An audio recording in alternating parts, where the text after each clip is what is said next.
Assalamualaikum warahmatullahi wabarakatuh. Perkenalkan, nama saya Adica Ramadiani dari kelas keempat 21 MNR Universitas Teknologi Digital.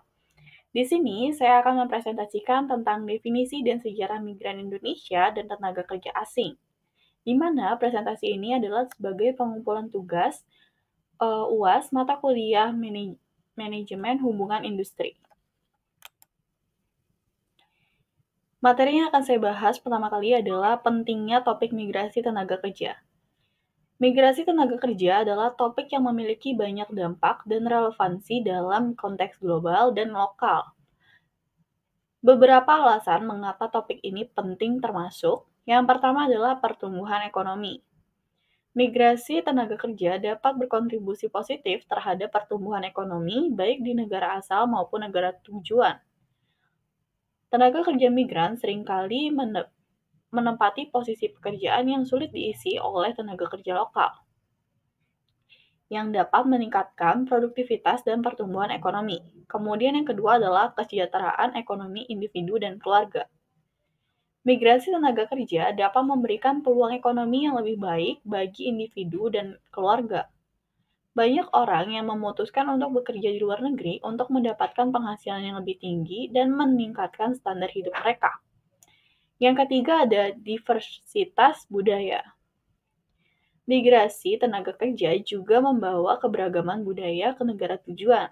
Ini menciptakan lingkungan yang lebih multikultural dan dapat membuka pemahaman antar budaya. Yang keempat ada penyeimbangan pasar tenaga kerja. Migrasi tenaga kerja dapat membantu menyeimbangkan pasar tenaga kerja dan mengisi kekurangan pekerjaan tertentu di negara tujuan dan mungkin sulit diisi oleh tenaga kerja lokal. Kemudian yang kelima ada remitan dan pengiriman uang. Tenaga kerja migran sering mengirimi uang ke keluarga mereka di negara asal, yang dapat memberikan kontribusi signifikan pada ekonomi domestik. Remitan ini sering digunakan untuk pendidikan, perumahan, dan kebutuhan dasar lainnya. Kemudian yang keenam ada transfer keahlian dan pengetahuan. Pekerja migran sering membawa keterampilan pengetahuan dan pengalaman dari negara asal ke negara tujuan. Hal ini dapat meningkatkan kapasitas dan produktivitas sektor-sektor tertentu. Kemudian yang ketujuh ada penyelesaian isu demografis. Beberapa negara menghadapi tantangan demografis seperti penuaan penduduk dan penurunan laju kelahiran. Migrasi tenaga kerja dapat membantu mengatasi ketidakseimbangan ini dengan menyukai tenaga kerja tambahan.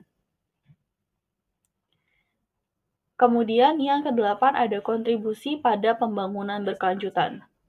Migrasi tenaga kerja dapat berkontribusi pada pembangunan berkelanjutan dengan mendukung pembangunan ekonomi, sosial, dan lingkungan di berbagai wilayah. Kemudian yang kesembilan ada perlindungan hak pekerja migran. Penting untuk membahas isu-isu terkait hak pekerja migran seperti perlindungan hukum, upah yang adil, dan kondisi kinerja yang aman.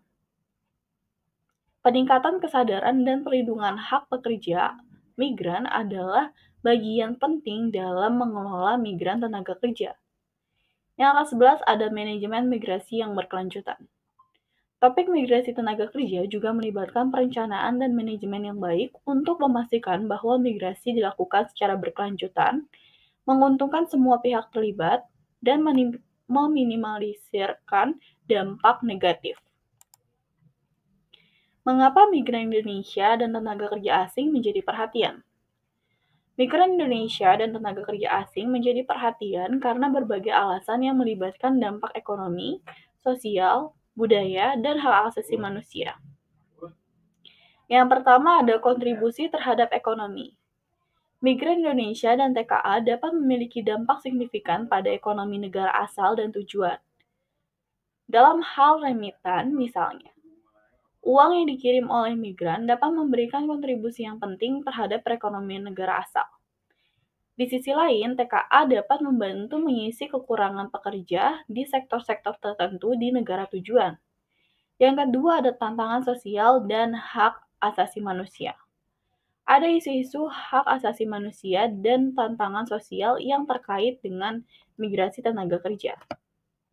Perlindungan hak-hak pekerja migran, pemisahan keluarga, dan kondisi kerja yang manusiawi menjadi perhatian serius. Ini termasuk perlindungan terhadap eksploitasi, pelecehan, dan penyalahgunaan hak asasi manusia.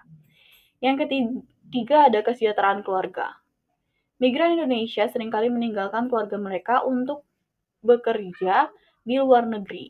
Ini dapat menyebabkan pemisahan keluarga dan memiliki dampak emosional pada anggota keluarga yang ditinggalkan di rumah. Kesejahteraan keluarga menjadi perhatian terutama jika tidak ada dukungan dan perlindungan yang memadai. Yang keempat, tren dan statistik migrasi. Tren dan statistik migrasi tenaga kerja dapat memberikan gambaran tentang bagaimana mobilitas tenaga kerja mempengaruhi negara asal dan tujuan. Peningkatan atau penurunan jumlah migran dan TKA dapat menimbulkan perhatian dan memicu pertanyaan tentang sebab dan akibat serta dampaknya. Yang kelima adalah potensi ketidaksetaraan. Ada potensi untuk ketidaksetaraan dan eksploitasi dalam hubungan antara pemberi kerja dan pekerja migran. Ini dapat mencakup perbedaan dalam pembayaran, kondisi kerja yang buruk, dan kurangnya hak-hak pekerja yang memadai. Yang keenam ada diversifikasi budaya dan integrasi. Integrasi dan interaksi antara masyarakat lokal dan migran juga menjadi perhatian. Adanya perbedaan budaya, bahasa, dan norma sosial dapat menimbulkan tantangan dalam upaya menciptakan lingkungan yang inklusif dan harmonis. Yang ketujuh ada kebijakan dan regulasi. Kebijakan dan regulasi terkait migrasi tenaga kerja dapat mempengaruhi sejauh mana pekerja migran dan TKA mendapatkan perlindungan dan hak-hak yang setara, kelanjutan, dan keadilan dalam sistem kebijakan migrasi menjadi perhatian penting. Kita lanjut ke bahasan tentang migran Indonesia. Migran Indonesia adalah warga negara Indonesia yang melakukan perpindahan tempat tinggal dari suatu wilayah ke wilayah lainnya, baik di dalam negeri maupun ke luar negeri, untuk berbagai alasan seperti pekerjaan, pendidikan, atau alasan lainnya. Secara umum, migrasi ini melibatkan perpindahan tempat tinggal yang bersifat sementara atau permanen. Migrasi Indonesia dapat dibagi menjadi dua kategori utama. Yang pertama adalah migrasi internal. Migrasi internal terjadi ketika warga negara Indonesia pindah dari suatu wilayah ke wilayah lain di dalam negeri. Motivasi migrasi internal dapat beragam, termasuk mencari pekerjaan, meningkatkan kondisi ekonomi, atau mengikuti perubahan kehidupan pribadi. Yang kedua adalah migrasi eksternal. Migrasi eksternal terjadi ketika warga negara Indonesia pindah ke negara lain. Migrasi eksternal seringkali terkait dengan peluang pekerjaan atau studi di luar negeri. Migrasi eksternal juga dapat terjadi karena faktor lain ketika keamanan, konflik, atau perubahan kebijakan pemerintah. Faktor-faktor yang mendorong migrasi tenaga kerja dari Indonesia. Migrasi tenaga kerja dari Indonesia dipengaruhi oleh beberapa faktor yang mencakup aspek ekonomi, sosial, dan individual. Beberapa faktor yang mendorong migrasi tenaga kerja dari Indonesia adalah yang pertama, peluang ekonomi. Salah satu faktor utama adalah peluang ekonomi yang lebih baik di luar negeri. Banyak pekerja migran mencari pekerjaan di negara-negara dengan tingkat upah yang lebih tinggi dari peluang karir yang lebih baik. Yang kedua, ketidaksetaraan ekonomi. Ketidaksetaraan ekonomi di dalam negeri dapat mendorong orang untuk mencari pekerjaan di luar negeri. Perbedaan upah dan kesempatan pekerjaan antara Indonesia dan negara tujuan dapat menjadi dorongan kuat untuk migrasi. Yang ketiga adalah tingginya tingkat pengangguran. Tingkat pengangguran yang tinggi di Indonesia bisa membuat beberapa individu mencari peluang pekerjaan di luar negeri. Migrasi menjadi salah satu cara untuk mengatasi keterbatasan lapangan pekerjaan di dalam negeri. Yang keempat, keterbatasan peluang pendidikan. Keterbatasan peluang pendidikan dan kurangnya akses terhadap pendidikan berkualitas di dalam negeri dapat mendorong orang untuk mencari pendidikan atau pelatihan di luar negeri, yang mungkin membuka peluang pekerjaan baru. Yang kelima adalah pekerjaan yang sulit diisi di luar negeri. Beberapa negara mengalami kekurangan tenaga kerja di sektor-sektor tertentu seperti perawatan, kesehatan, perhotelan, atau konstruksi. Ini menciptakan peluang bagi pekerja migran untuk mengisi kekosongan tersebut. Yang keenam adalah rendahnya pendapatan di pekerjaan lokal. Jika pendapatan di pekerjaan lokal di Indonesia rendah, individu mungkin mencari pekerjaan di luar negeri untuk meningkatkan pendapatan mereka dan mendukung keluarga. Yang ketujuh adalah pengaruh keluarga dan jenjang sosial. Pengaruh keluarga dan jenjang sosial juga dapat memainkan perannya masing-masing. Informasi tentang peluang kerja di luar negeri atau rekomendasi dari teman atau keluarga yang telah sukses sebagai pekerja migran dapat memotivasi orang untuk mencari pengalaman serupa. Yang kedelapan adalah konflik dan krisis ekonomi di Indonesia. Konflik bersenjata atau krisis ekonomi di Indonesia dapat menjadikan faktor pendorong migrasi karena mengakibatkan ketidakstabilan dan ketidakpastian, mendorong orang untuk mencari kondisi yang lebih aman dan stabil di tempat lain. Program migrasi pemerintah. Adanya program pemerintah yang mendorong migrasi tenaga kerja seperti perjanjian kerjasama bilateral dengan negara-negara tertentu juga dapat mempengaruhi keputusan untuk bekerja di luar negeri. Sejarah migrasi tenaga kerja Indonesia. Sejarah migrasi tenaga kerja Indonesia memiliki perkembangan yang cukup panjang dan melibatkan beberapa periode waktu. Berikut adalah gambaran umum tentang sejarah migrasi tenaga kerja Indonesia. Yang pertama adalah di era kolonial. Sebelum kemerdekaan Indonesia, banyak pekerja Indonesia yang dipekerjakan sebagai kontrak buruh di berbagai tanah jajahan Belanda seperti Suriname, Hindia Belanda, dan wilayah lainnya. Migrasi buruh ini terutama terjadi pada abad ke-19 dan awal abad ke-20. Yang kedua ada era kemerdekaan. Setelah proklamasi kemerdekaan Indonesia pada tahun 1945, migrasi tenaga kerja masih berkelanjutan, meskipun dalam konteks yang berbeda. Pekerja Indonesia dipekerjakan di berbagai proyek pembangunan di dalam negeri dan juga di negara-negara tetangga. Yang ketiga tahun 1960-an, migrasi ke Timur Tengah. Pada tahun 1960-an, migrasi tenaga kerja Indonesia meningkat ke Timur Tengah, terutama ke Saudi Arabia dan negara-negara Teluk lainnya. Migrasi ini umumnya terkait dengan permintaan tenaga kerja di sektor konstruksi dan pekerja rumah tangga. Yang keempat ada di tahun 1970-an. Program Pekerja Migran Indonesia atau disebut PMI. Pada dekade 1970-an, pemerintah Indonesia meluncurkan program Pekerja Migran Indonesia untuk mengatur dan memfasilitasi migran tenaga kerja ke luar negeri. Pemerintah menjalin perjanjian dengan beberapa negara tujuan untuk menyediakan pekerja migran Indonesia, terutama di sektor konstruksi dan perawatan kesehatan. Kemudian yang kelima, tahun 1980-an, diversifikasi destinasi migrasi. Pada tahun 1980-an, destinasi migrasi tenaga kerja Indonesia semakin diversifikasi, mencakup negara-negara Asia, Timur Tengah, dan bahkan negara-negara Eropa. Pekerja migran Indonesia bekerja dalam berbagai sektor termasuk industri, perhotelan, pertanian, dan perawatan kesehatan. Yang keenam tahun 2000-an. Peningkatan jumlah pekerja migran. Pada awal abad ke-21, jumlah pekerja migran Indonesia terus meningkat. Negara-negara Asia Tenggara, Timur Tengah, dan Asia menjadi destinasi utama. Pekerja migran Indonesia banyak yang bekerja di sektor informal dan rumah tangga selain sektor formal.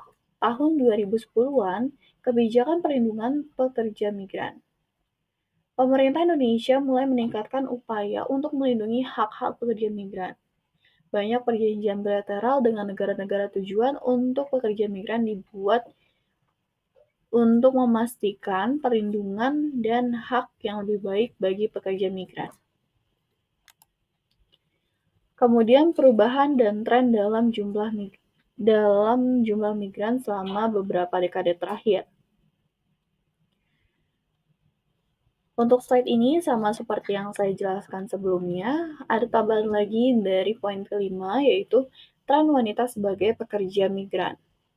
Terdapat tren peningkatan partisipasi perempuan sebagai pekerja migran, khususnya di sektor pekerja rumah tangga. Perempuan seringkali mencari pekerjaan di luar negeri untuk mencari penghasilan yang lebih baik dan memberikan dukungan ekonomi bagi keluarga mereka di Indonesia.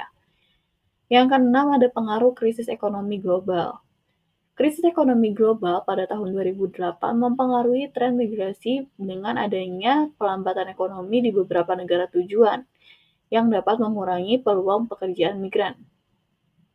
Yang ketujuh adalah pengaruh pandemi COVID-19. Pandemi COVID-19 yang dimulai dari akhir tahun 2019 memiliki dampak signifikan terhadap migrasi tenaga kerja, pembatasan perjalanan, penutupan pembatasan, dan ketidakpastian ekonomi global telah mengakibatkan penurunan sementara dalam jumlah pekerja migran. Yang kedelapan adalah upaya pemerintah untuk diversifikasi sektor. Pemerintah Indonesia terus berupaya untuk mengurangi ketergantungan pada sektor-sektor tertentu seperti pekerja rumah tangga dengan mengupayakan diversifikasi sektor-sektor lain yang lebih terorganisir dan menawarkan hak-hak pekerja yang lebih baik. Pengertian dan cakupan TKA. Pengertian tenaga kerja asing merujuk pada individu bekerja di suatu negara yang bukan negara asalnya. Mereka datang dari negara asing untuk bekerja di negara tujuan untuk jangka waktu tertentu.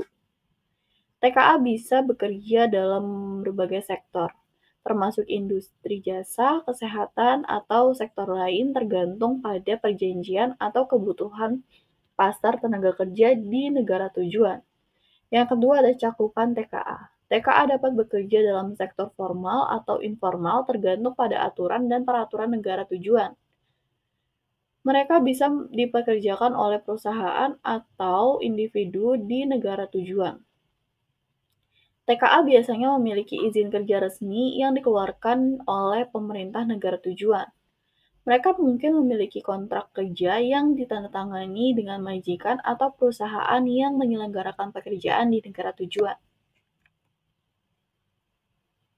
Kemudian masuk ke bahasan tentang perbedaan antara migran Indonesia dan TKA. Yang pertama adalah asal negara. Migran Indonesia dapat merujuk pada warga negara Indonesia yang pindah tempat tinggal, baik di dalam negeri maupun ke luar negeri untuk berbagai alasan.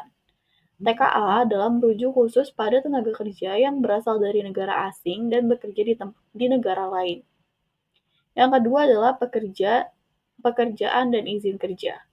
Migrasi Indonesia dapat bekerja dalam berbagai sektor dan mungkin tidak selalu memerlukan izin kerja khusus, tergantung pada aturan dan regulasi setiap negara. TKA biasanya memerlukan izin kerja resmi dari pemerintah negara tujuan dan seringkali ditempatkan dalam sektor-sektor tertentu sesuai dengan kebutuhan pasar tenaga kerja. Yang ketiga ada tujuan migrasi. Migrasi Indonesia dapat bersifat internal dan eksternal. TKA secara khusus merujuk pada mereka yang pindah dari negara asalnya ke negara lain untuk bekerja. Yang keempat adalah durasi kontrak. Migrasi Indonesia dapat bersifat sementara atau permanen tergantung pada kebutuhan dan keinginan individu atau keluarga. TKA seringkali memiliki kontrak kerja dengan pembatasan waktu tertentu dan mereka diharapkan meninggalkan negara setelah kontrak berakhir kecuali diperpanjang atau mereka mendapatkan tempat tinggal permanen. Perbedaan ini mencerminkan perbedaan dalam cakupan dan fokus istilah migran Indonesia dan TKA. Sementara migran Indonesia lebih umum merujuk pada perpindahan penduduk Indonesia di dalam atau ke luar negeri. TKA lebih spesifik pada tenaga kerja dari negara asing yang bekerja di negara tujuan mereka. Dampak positif migrasi tenaga kerja Indonesia dan keberadaan TKA di Indonesia. Yang pertama adalah pertumbuhan ekonomi. Migrasi tenaga kerja Indonesia dapat memberikan kontribusi positif terhadap pertumbuhan ekonomi melalui remiten yang dikirim oleh pekerja migran kepada keluarga mereka di Indonesia. Yang kedua, penyediaan lapangan pekerjaan. Keberadaan TKA di Indonesia dapat membantu mengisi kekurangan pekerjaan dalam sektor tertentu yang mungkin dapat diisi oleh tenaga kerja lokal seperti sektor konstruksi, perkebunan, dan atau industri tertentu. Yang ketiga adalah transfer pengetahuan dan keterampilan. Migrasi tenaga kerja dapat memfasilitasi transfer pengetahuan dan keterampilan dari luar negeri ke Indonesia. Pekerja migran yang bekerja di luar negeri dapat membawa keterampilan baru dan pengalaman yang dapat diterapkan di dalam negeri. Peningkatan pendapatan keluarga, remiten yang dikirim oleh pekerja migran kepada keluarga di Indonesia dapat meningkatkan pendapatan dan kesejahteraan keluarga penerima termasuk untuk pendidikan dan kesehatan. Diversifikasi ekonomi rumah tangga. Migrasi tenaga kerja dapat membantu dalam diversifikasi ekonomi rumah tangga, terutama di daerah-daerah di mana pekerjaan lokal mungkin terbatas. Dampak negatif migrasi tenaga kerja Indonesia dan keberadaan TKA di Indonesia. Yang pertama adalah tingginya resiko eksploitasi dan pelanggaran hak asasi manusia. Beberapa pekerja migran menghadapi resiko eksploitasi, penyalahgunaan, dan pelanggaran hak asasi manusia terutama dalam sektor pekerjaan rumah tangga di luar negeri. Yang kedua adalah pemisahan keluarga. Migrasi tenaga kerja dapat menyebabkan pemisahan keluarga yang dapat berdampak negatif terutama pada aspek emosional dan sosial. Yang ketiga adalah ketidaksetaraan upah dan kondisi kerja. TKA di Indonesia mungkin menghadapi isu ketidaksetaraan upah dan kondisi kerja dibanding dengan pekerja lokal yang dapat menimbulkan ketegangan di antara komunitas lokal dan TKA. Yang keempat adalah ketergantungan ekonomi pada remiten. Ketergantungan terlalu besar pada remiten dari pekerja migran dapat membuat perekonomian domestik rentan terhadap fluktuasi ekonomi global dan dampak langsung dari situasi ekonomi di negara tempat mereka bekerja. Dampak sosial dan budaya. Diversifikasi budaya dan interaksi antar budaya, keberadaan TKA di Indonesia dan migrasi tenaga kerja dapat membawa diversifikasi budaya dan mendukung interaksi antar budaya yang dapat memperkaya pengalaman dan pengetahuan masyarakat. Yang kedua, tantangan integrasi dan kesejahteraan sosial. TKA dan migrasi Indonesia dihadapkan pada tantangan integrasi sosial, diperlukan upaya untuk memastikan bahwa mereka merasa diterima dan dapat berpartisipasi secara positif dalam masyarakat. Yang ketiga adalah pentingnya kebijakan perlindungan dan integrasi. Kebijakan perlindungan dan integrasi yang baik dapat membantu mengatasi dampak negatif dan memaksimalkan manfaat positif dari migrasi tenaga kerja. Dalam merancang kebijakan, penting untuk mempertimbangkan dampak ekonomi, sosial, dan budaya secara holistik untuk memastikan bahwa migrasi tenaga kerja memiliki manfaat maksimal sambil meminimalkan risiko dan dampak negatif.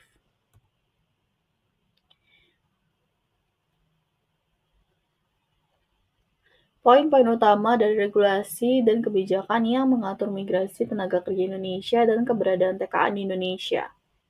Yang pertama ada UU nomor 18 tahun 2017 tentang perlindungan pekerja migran Indonesia menetapkan dasar hukum untuk melindungi hak-hak pekerja migran Indonesia yang bekerja di luar negeri.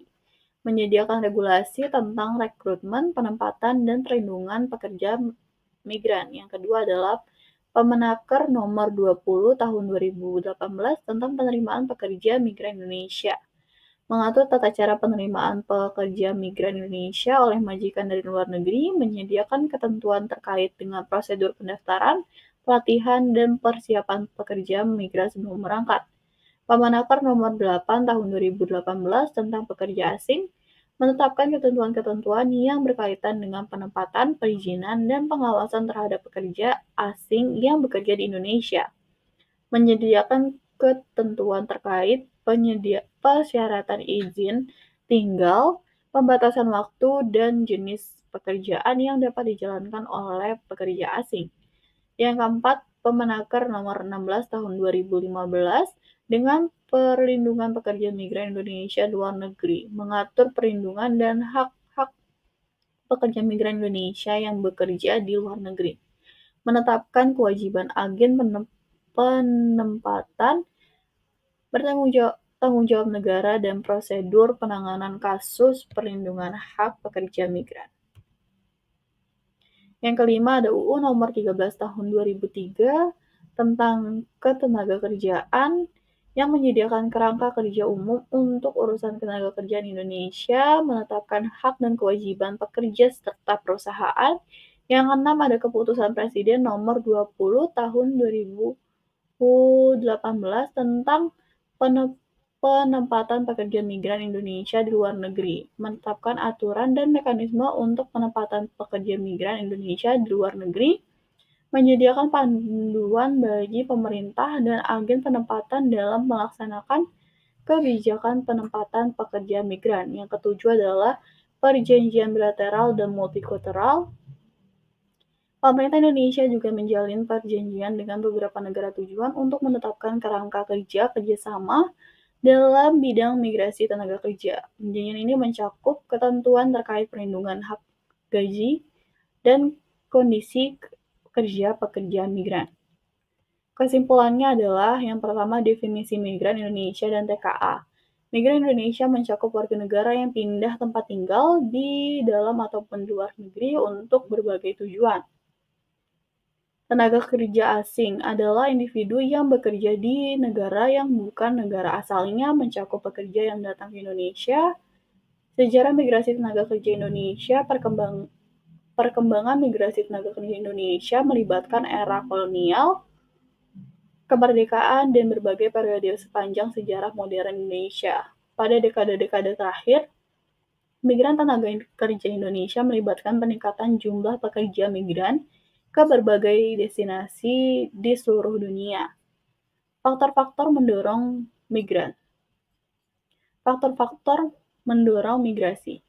Peluang ekonomi, tingginya tingkat pengangguran, keterbatasan peluang, pendidikan, dan program migrasi pemerintah adalah beberapa faktor utama yang mendorong migrasi tenaga kerja Indonesia. Kemudian yang terakhir adalah peran penting TKA di Indonesia.